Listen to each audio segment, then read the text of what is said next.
Երբևէ պատահել է, որ թեյ եք պատրաստում թեյի փաթեթով, մի քանի րոպեով թողնում եք, որ թրմվի ու հետո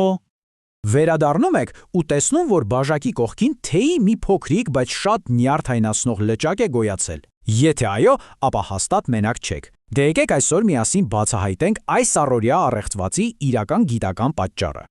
Հիմա երևի թե շատերդ մտածում եք, դե պարզ է, մազանոթային երևույթն է։ Ու գիտեք, դուք ճիշտ եք։ Բայց միայն քիսով չափ։ Պարզվում է, որ մեզանից շատերը սխալ են հասկանում, թե կոնկրետ ինչպես է այդ երևույթն աշխատում թեյի փաթեթի դեպքում։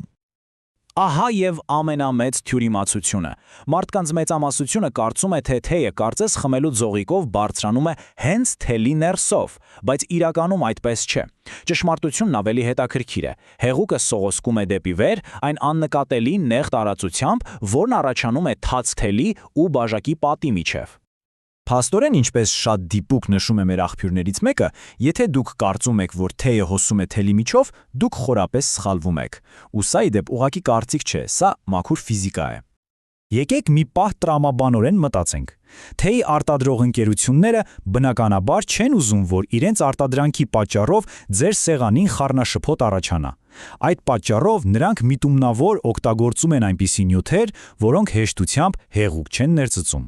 Այնպես որ եկեք թելին հանգիստ թողնենք։ Մեղավորը նա չէ։ Դե լավ, եթե թելը մեղավոր չի, ապա ի՞նչն է։ Հիմա եկեք վերջապես բացահայտենք իրական մեղավորին ու գտնենք այն գաղտնի ուղին, որով ձեր թեյը փախուստի է դիմում։ Եվ այսպես պատասխանը մազանոթային խողովակն է, բայց սա իհարկե իսկական խողովակ չէ։ Դա այն միկրոսկոպիկ տարածությունն է, որն առաջանում է, երբ թաց թելը կպչում է բաժակի պատին։ Ու հենց այս անտեսանելի խողովակն էլ դառնում է իսկական մայրուղի թեյի համար։ Բայց որ այս ամբողջ մեխանիզմը գործի, երկու պայման պետք է անպայման տեղի ունենա։ Առաջինը թելը պետք է թաց լինի, եւ երկրորդը, որն ամենակարևորն է, այդ թաց թելը պետք է կպած լինի բաժակի արտաքին պատին։ Եթե այս երկուսից մեկն ու մեկը չկա, ձեր թեյն ապահով է։ Լավ, պայմանները գիտենք, հիմա եկեք պատկերացնենք, թե կոնկրետ ինչպես է տեղի ունենում այդ փախուստը, եւ այստեղ մի շատ գեղեցիկ փոխաբերություն կա, որը կօգնի մեզ ամեն ինչ հասկանալ։ Ուղղակի լսեք։ Գետի հուն մի փոքրիկ գետակի համար։ Հրաշալի է, այնպես չէ։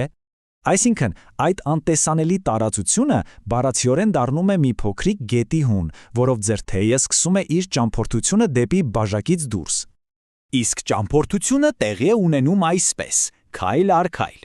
Սկզբում թեյը բարձրանում է այդ խողովակով մինչև բաժակի եզրը։